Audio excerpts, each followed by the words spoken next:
e do inimigo natural é essencial para o sucesso do produtor. Então vamos conhecer o controle, né? Como que eu vou controlar as pragas, né? E vou ser seletiva ao meu inimigo natural. Vou chegar aqui mais perto, porque como diz o professor Elisa, né? Então eu não estou mordendo não. Pode chegar aqui, gente, vem pra cá. Pode chegar mais perto, pra vocês ouvirem. Só queria fazer uma pequena ressalva com relação ao que o Ítalo falou. Como você falou, que a prova pequena, ela apareceu na região recentemente, né? Ela é uma praga que você tem alguma certa dificuldade de fazer o controle dela, porque quando o adulto oviposita, né, ela coloca os ovos na planta, em estágio de neonatas ou primeiros ínspetos, ela já vai perfurar o fruto. Se ela é tão pequena e ela é tão assim, vamos falar, esperta, que o orifício do tomate, ele fecha. Então você não vê que a lagarta está lá dentro. Então que momento que você vai fazer esse controle? Quando você verificar os adultos, né? Então você vai controlar adulto e outro. Né? Só com relação a isso, só para acrescentar o que o tinha falado, mas o foco da gente também não deixa de ser o controle dessas pragas, né? E primeiramente a gente tem que ter esse conhecimento, e aqui nós vamos destacar cinco métodos de controle, que está entre resistência de plantas, controle cultural, controle biológico, manipulação comportamental e o controle químico. De resistência de plantas, a gente tem a seleção de cultivares e plantas transgênicas. Aqui nessa imagem é uma planta de LA. Ela é uma planta silvestre, ela não é comercializada, mas é uma das principais fontes de resistência que a gente trabalha tentando introduzir em plantas que a gente deseja as características agronômicas, né? E a gente faz o cruzamento para obter características que essa planta tem, que são de defesas. O que essa planta apresenta? Ela apresenta defesas diretas e indiretas. O que isso é? É que quando eu tenho essa planta, ela tem a defesa indireta, ela tem tricomas, que vai dificultar com que aquele inseto se alimente daquela planta. Esses tricomas estão basicamente nas folhas, mas dependendo do grau de resistência que essa planta tem, ela pode apresentar também no caule, pode apresentar também nos frutos. Mas quando ela apresenta nos frutos, isso não é uma característica desejável para o consumidor, né? Mas a gente faz justamente melhoramento para ter uma planta mais adequada, que apresente essa resistência, que é uma coisa desejada, e que ela tenha as características agronômicas, né? A gente aqui basicamente está trabalhando nesse experimento aqui, o Juno, que é o nosso colega. Estou trabalhando basicamente com isso, né? Verificar quais dessas plantas aqui apresentam essas resistências, né? Quais são elas. E a gente também tem a resistência, como eu falei, da direta e indireta, e a gente tem a defesa direta. A defesa direta, o que seria? Seria quando um inseto vai visitar aquela planta, e quando ele toca na planta, ela tem um estímulo de liberar compostos que vão atrair inimigos naturais para fazer o controle daquela praga. Isso é bastante interessante, não é uma coisa assim, um inseto tocou, saiu composto, não é assim. Ocorre todo um processo fisiológico e metabólico dentro da planta, mas a gente busca trabalhar com essa resistência porque de toda forma essa planta pode se defender, né? A gente tem trabalhado, a gente não está trabalhando, né? Aqui no Brasil não tem plantas de tomate transgênica, mas nos Estados Unidos já foi lançado uma planta transgênica. Passando para outro método de controle, né? O controle cultural, que são práticas agronômicas, cultivo consorciado. Aqui a gente trabalhou nos outros stands, a gente viu muito o quanto é importante essas práticas agronômicas. Principalmente isso tem um foco muito grande na cultura do tomate, né? Por ser uma cultura muito, que a gente verifica muito a necessidade de mão de obra, né? Então a gente tem que ter aquele planejamento, né? Posição, vento, luminosidade, né? Tem que ter todo um cuidado para se implantar, porque não é uma cultura cultura barata, não é uma cultura fácil de conduzir, né, que demanda muita mão de obra. Então a gente tem aqui algumas práticas, né, por exemplo, a escolha de uma muda sadia, né, a escolha do método de condução. Aqui, ó, esse aqui é o método de condução do V invertido, que o pessoal tinha falado, né? Esse aqui de cima é o do bambu. Como a gente verificou ali nos resultados, é bacana a gente fazer um teste, né? Vocês que são produtores, né? A gente vê muito bacana aí os resultados que foram encontrados pelo Viçosa 20. E tem um lançamento que eles estão fazendo do Viçosa 15, né? A gente acredita que com certeza vai ser maior produtivo. E como o rapaz perguntou se às vezes vai ficar mais caro, às vezes inicialmente é mais caro, né? Mas como você tem uma maior produtividade, você ter maior número de plantas dentro de uma área, você vai ter um maior lucro. Mas isso também requer um pouco mais de cuidado com a lavoura, porque você vai ter plantas mais próximas, né? Você vai ter uma umidade, um microclima muito maior. Mas eu acredito assim que, independente da densidade que cada produtor usa, ele cuida muito bem da sua lavoura. Então, diminuir esse espaçamento não vai ser um impacto muito grande, porque o produtor vai continuar cuidando, né? Porque independente da densidade de plantas que você vai usar, o produtor vai cuidar dessa lavoura. Aqui sobre controle cultural, a gente tem outros enfoques que são manejo de água, manejo de nutricional. É muito importante você ter um manejo nutricional muito adequado, porque excesso de alguns nutrientes vão levar a ter maior número de insetos naquela área. Por exemplo, se eu tenho um excesso de N, né, de nitrogênio na planta, eu tenho uma concentração maior de seiva, e o nitrogênio é uma das melhores fontes alimentares para um inseto, então eu vou ter maior número de insetos nessa área, né? Então por isso que a adubação de forma adequada é muito importante, né? Ter o controle de água, né, se possível, também é muito importante, como o senhor falou, não, aqui ó, esse café seu tá sem água, né, tá sem umidade. Então, o que acontece? Quando eu tenho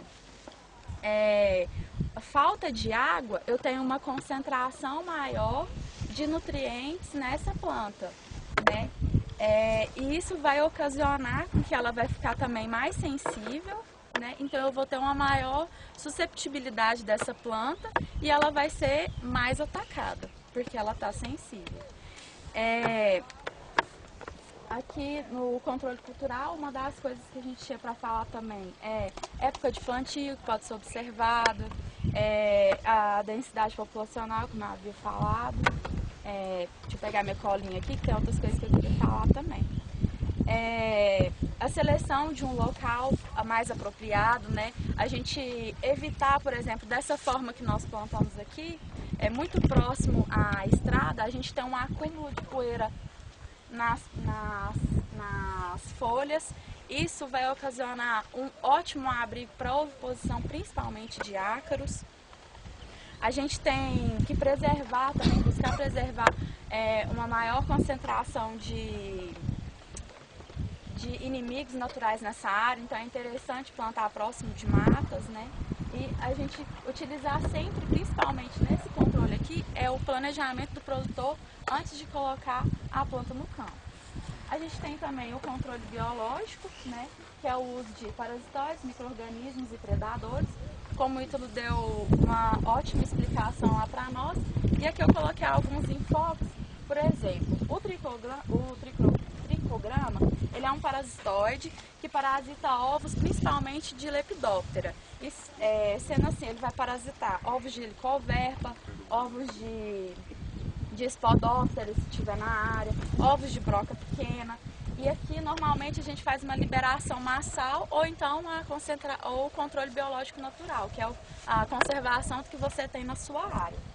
Aqui também nós temos os predadores, né? Um exemplo deles é o oro, só que ele é coleóptera.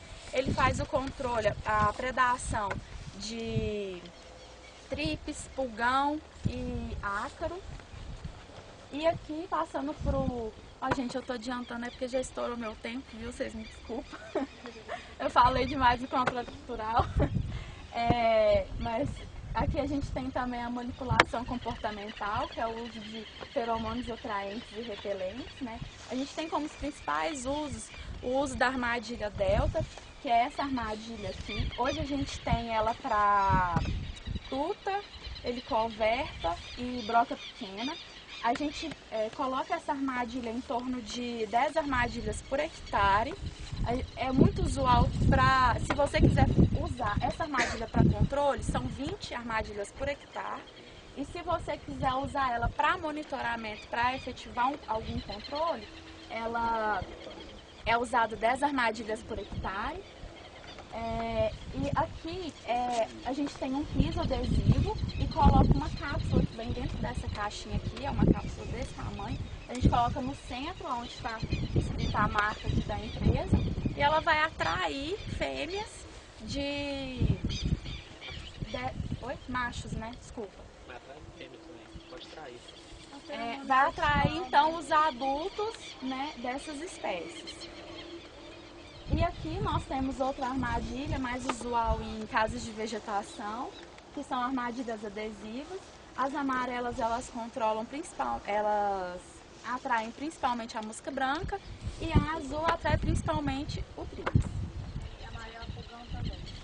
Pulgão também, a amarela. E finalizando, a gente tem o controle químico, que é o uso de inseticida sintético ou então o extrato de planta de inseticida. É o controle mais usual, né? É interessante a gente associar esses controles, né?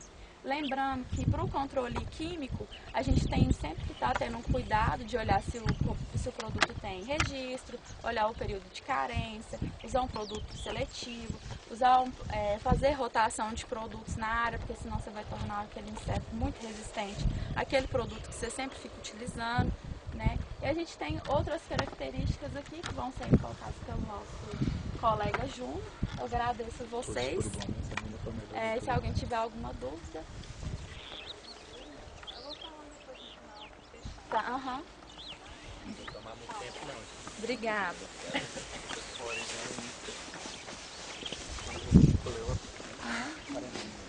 Obrigada. Então, bom dia a todos. Meu nome é Júnior, né? Como já o pessoal já comentou. Sou estudante de doutorado, não aqui do Rio Paranaíba, mais lá de Viçosa. E sou orientado do professor Derli, que a professora comentou no início, que foi orientador dela. E eles mantêm trabalhos em conjunto, e um desses trabalhos vai ser o meu. Eu vou estar fazendo uma parte aqui. Como a Nayara acabou de mencionar, um dos meus experimentos é esse aqui que está atrás aqui, podem ver. Eu vou estar trabalhando com resistência, que é um dos métodos de controle. Mas no caso hoje eu vou estar apresentando sobre controle químico.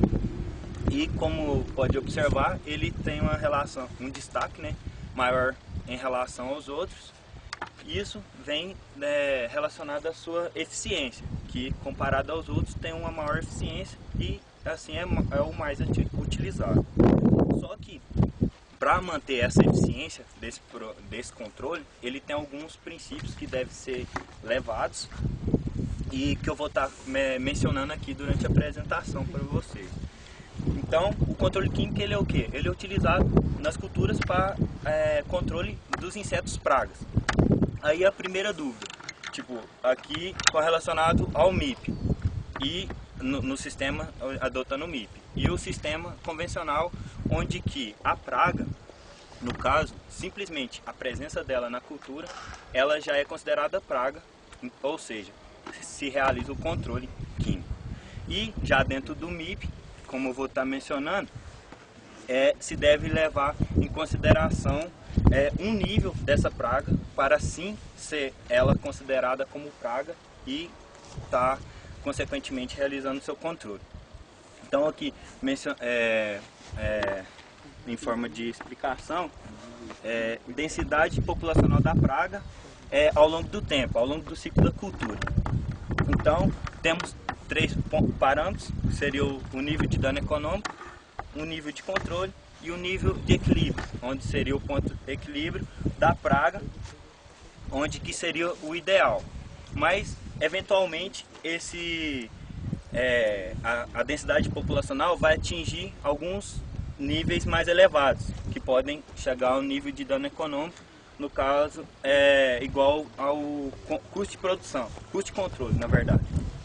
Então, antes que essa inseto, praga, atinja esse nível, deve-se realizar o controle desse inseto, que, como podemos observar, que é um ponto abaixo. E por que então não deixar que atinja esse nível de dano econômico?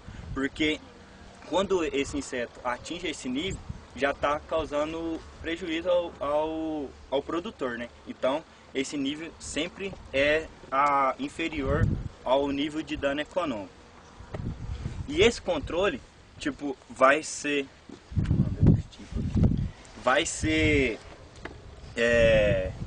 influenciado a escolha do produto químico para esse inseto praga, vai depender da fase fenológica da cultura. Por exemplo, temos pragas que ocorrem durante todo o seu ciclo, como mosca branca, que já foi mostrado anteriormente, a traça do tomateiro, que é a principal praga, e outros que vão ocorrer nas fases fenológicas mais avançadas, como a parte de produção, que seriam mais os broqueadores, como a broca pequena, a broca gigante. Então, temos uma gama de grupos químicos que cada um tem suas pragas que serão controladas. E para indicação desse produto, quando essa praga atinge então o nível de controle, temos alguns princípios que a Nayara, o Ítalo já comentou, como usar produtos mais seletivos. Aqui temos os grupos mais relacionados com a parte neurotóxica do inseto, que são os menos seletivos, como organofosforados, carbamatos, piretróides, as verbectinas. Então temos que optar por esses produtos, na verdade optar por outros produtos, mais isso, e por último então vir a utilizar esses neurotóxicos. Respeitar também o período de carência, analisar a fase toxicológica, sempre optar por um produto com a classe menos tóxica ao ambiente, efetuar o rodízio de inseticida, igual a Nayara já comentou. Então, alternar os mecanismos de ação, usar, igual aqui, neurotóxicos, mas também usar reguladores de crescimento, como benzoilureias, controle também biológico, no caso aqui, Bacillus thuringiensis. E também tem essa nova molécula que é relacionado com o sistema muscular, que é a diamida antranil. Então, como podemos ver, que sempre tem uma opção de estar utilizando produtos mais seletivos para estar mantendo assim o nível dos inimigos naturais, que são relacionados com o controle natural dos insetos pragas. E, como mencionei, retardar ao máximo o uso de inseticidas como piretróides, organofosforados, carbamatos, e adotar outros controles culturais, como destruir restos culturais após a colheita, adotar o manejo de praga de cultura para também rotação de cultivo, sempre continuar tomate, cultivos sucessivos, que pode estar acarretando maior incidência de pragas, e evitar plantios circundantes que sirvam de plantas hospedeiras de pragas. Sempre estar mantendo a cultura em locais bem mais com controle das áreas ao lado, para evitar de plantas hospedeiras, para estar diminuindo assim a incidência de praga. Se você fizer uma roçada alternada, você fazer um controle mais biológico, uma assim, você vai sucessivamente, porque você retorna. O senhor fala em talhão? Em talhão. Alternado. Faz o controle biológico, você tem um controle melhor. O que não é indicado no caso, plantas hospedeiras, né? As plantas, no caso, assim, daninhas, são já relacionadas com a manutenção desses inimigos naturais. É indicado, sim,